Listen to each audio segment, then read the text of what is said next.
Dynamic ඩුවෝ අපේ YouTube channel එකට ආදරෙන් පිළිගන්නවා ඔයාලා හැමෝම. ඉතින් ඔන්න ගොඩ දවසකට පස්සේ තමයි වීඩියෝ එකක් ගේන්න පුළුවන් උනේ. මේක රෙකෝඩ් කරලා ටිකක් කල්. ඉතින් මං ආයෙත් මගේ ස්ටඩීස් පටන් ගත්තා බබා හම්බුනාට පස්සේ. ඒකයි vlog එකක් ගේන්න පරක්කු වුනේ. අද vlog එක ගැන කියනවා නම් අපි හස්බන්ඩ්ලාගේ ගමේ නුවරඑළිය ගියා අක්කගේ බබාගේ බර්ත්ඩේ එකට. ඒ යන ගමන් අපි නුවර හොටෙල් එකක නැවතුණා. ඉතින් ඒ හොටෙල් එකේ රිවිව් එකත් අද vlog එකෙන් අරන් ආවා ඔයාලත් එක්ක බෙදා ගන්න. මේ තියෙන්නේ අපි නුවරට යන අතරමඟ ගත්ත පොඩි වීඩියෝස් ටිකක්. තියෙන්නේ අපි නුවරට යන අතරමඟ ගත්ත පොඩි වීඩියෝස් ටිකක්. දුරට ගන්තරේ සැඩසිත මාරුතේ වෙලේගතේ දැල්තගෙනවා සිහින් වැහි කෝඩ මුවකමන ආදරෙන් සිපගති විසීරුවෙන් හැඟුම් සුදු. ඉතින් මේ තියෙන්නේ කඩුගන්නාව රොක් ටනල් එක.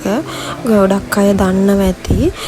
ඒ වුණාට මෙච්චර කාලයක් බස් එකේ යනකොට ඒක පහු කරේ නැහැ. මොකද බස් යන පාර නෙමෙයි ඒක තියෙන්නේ. බයික් එකේ යන නිසා අපි හිතුවා එතන පොඩ්ඩක් නතර වෙලා එහෙම ලස්සන ෆොටෝස් ටිකක් එහෙම අරගෙන යන්න.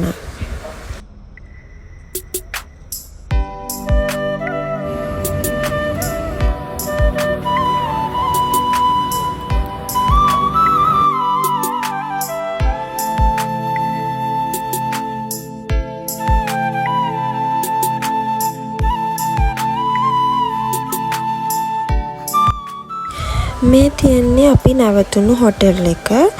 හොටෙල් එක තියෙන්නේ නුවර රජපිල්ල මාවතේ. ටවුන් එකට කිලෝමීටර 1-2ක් වගේ තියෙන්නේ. දළදා මාලිගාවටත් ළඟයි. අපි හවස දළදා මාලිගාවටත් ගියා. ඒ වීඩියෝසිත් ඔයාලට බලන්න පුළුවන් වෙයි. පරක්කු වෙලා හරි මේ වීඩියෝ එක ගේන්න ඕන කියලා හිතුවේ. අපිට මේ හොටෙල් එක හොඳ සර්විස් එකක් දුන්න නිසා. ස්ටාෆ් එකත් හරිම හොඳයි. ඒ වගේම ආරක්ෂාව පිරිසිදුකම අතින් ගත්තත් ගොඩක් හොඳයි. මොකද පොඩි බබෙක් එක්ක යනකොට පිරිසිදුකම ගැන ගොඩක් හිතන්න වෙනවා. ඒ වගේම කෑමත් රසට පිළිවෙලට තිබුණා. ඉතින් අපිට අපේ බජට් එකට ගැලපෙන හොඳ සර්විස් එකක් මේ හොටෙල් එකෙන් ලැබුණා. මේක තමයි අපි නැවතුණු හොටෙල් එක. හොටෙල් කැසෙන්ඩ්‍රා නුවර රජපිල්ල මාවතේ තමා තියෙන්නේ.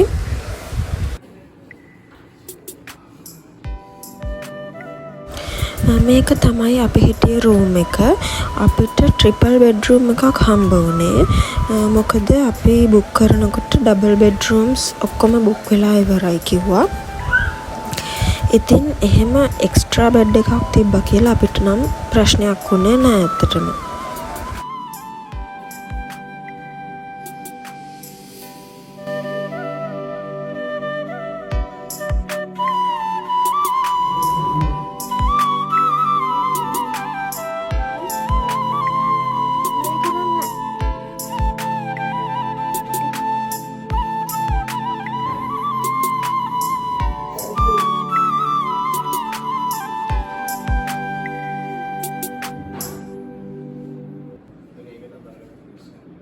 අපිට මේ රූම් එකට හාෆ් බෝඩ් රුපියල් 20000ක් විතර වුණා.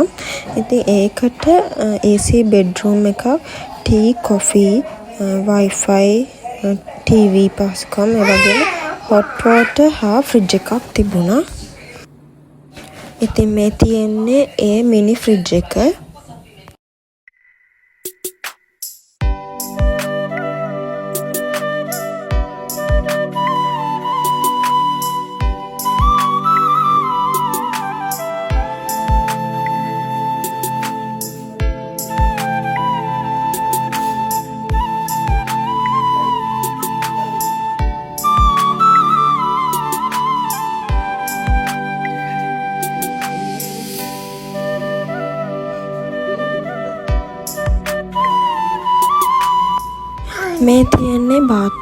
එක. ඉතින් ඔයාලට මේ පේනවා වගේම පිරිසිදුව පිළිවෙලට හැමදේම බාත්රූම් එකෙත් තිබුණා.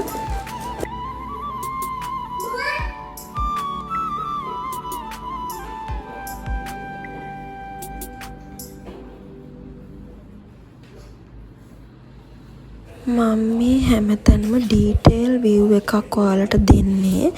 එතකොට ඔයාලටත් මේ හොටෙල් එක ගැන අයිඩියා එකක් ගන්න පුළුවන් නිසා.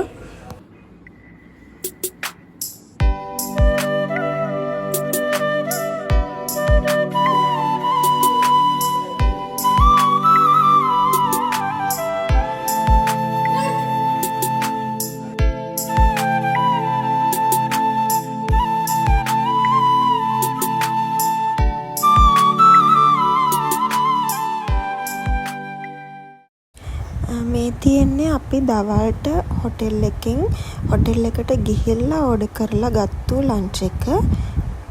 මේකත් ඇඩ් වුණා මං අර කලින් කිව්ව ප්‍රයිස් එකට. කියන්නේ මේ ඔක්කොටම තමයි අපි එදා දවල් ගියපු දවසේ ලන්ච් එකයි ඊට පහුවෙනිදා බ්‍රෙක්ෆාස්ට් එකයි ඒ ඔක්කොටම තමයි රුපියල් 20000ක් විතර ගියේ. මං මේ ප්‍රයිස් කියන්නේ 2024 ජූනි වල වගේ තමයි අපි මේ ට්‍රිප් එක ගියේ.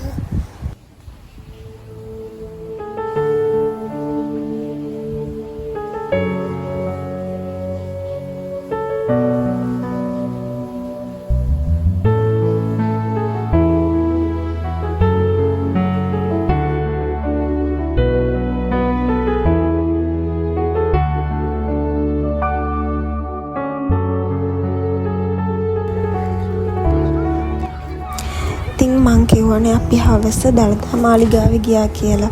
මේ එදා හවස අපි තුන්දෙනා එක්ක දළදා මාලිගාවට ගිය වෙලාවේ ගත්තු වීඩියෝස් ටිකක්.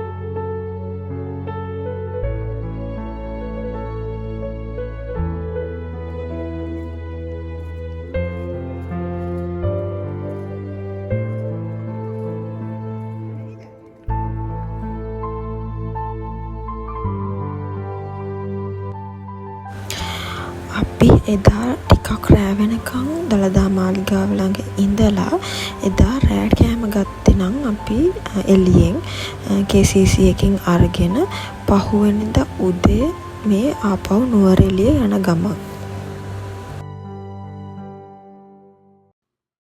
ඉතින් මේ අපි යන්නේ නුවර ඉඳන් නුවරඑළියට. මේ යන පාර අතරමඟ ඉතින් ඔයාලට පේනව නේද? හරිම ලස්සන පරිසරයක්. මොකද අපි අර කොළඹ ඉන්නකොට නිතරම දකින්න හම්බෙන්න බිල්ඩින් මිනිස්සු නිතරම හරිම බිසි ඒරියා එකක් නේ. එතකොට මම ඇත්තටම හරිම ආසයි මෙහෙම ඉඳලා හිටලා හරි අපේ අර මනසට පොඩි රිලැක්ස් එකක් වගේ ලැබෙනවා. මෙහි වගේ පරිසරයකට එහෙම ඉඳලා හිටලා හරි ගිහින් එන්න පුළුවන් වුණා නම් මේ ඔයාලට වීඩියෝ එකේ පේනවට වඩා ඇත්තටම ගිහින් බලුවොත් හරිම ලස්සන පරිසරයක්. ඇත්තම කිව්වොත් මේ යන ගමනේදී මම වැඩි වීඩියෝ කරන්නත් කැමති නැහැ. මොකද මේ පරිසරය ඒ තරමට විඳින්න ඕන නිසා. ඉතින් අපි මේ පාර විතරයි නුවරට ගිහිල්ලා නුවරඑළියට ගියේ. ඊට පස්සේ හැම පාරකම අපි ගියේ හැටන් හරහා. ඉතින් ඒ පරිසරයත් හරිම ලස්සනයි. මම දන්නා මීටත් වඩා ලස්සනයිද කියලා. ඉතින් ඕගොල්ලෝ පුළුවන් නම් ඒ පාරනොත් ගිහින් බලන්න. හරි මේ තියෙන්නේ අපේ අක්කගේ බාගාගේ බර්ත්ඩේ එක. අපි ඉතින් ඒකට ගියේ.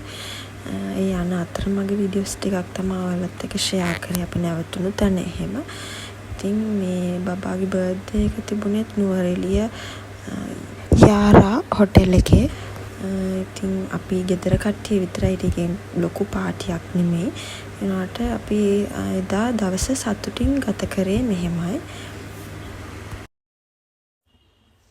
නුඹ සඳ වෙලා පායා මට එළියනු වගයි නුඹ සඳ සීම බසයි මට ඉතිරි කලවරයි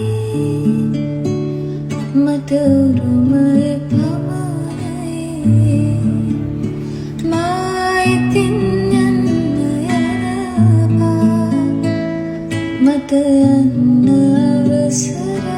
එහෙනම් තවත් අලුත් ලස්සන වීඩියෝ එකක් අරන් එනකම් ඔයාලා හැමෝම සතුටින් පරිස්සමින් ආදරෙන් ඉන්න ගෙන් එන්න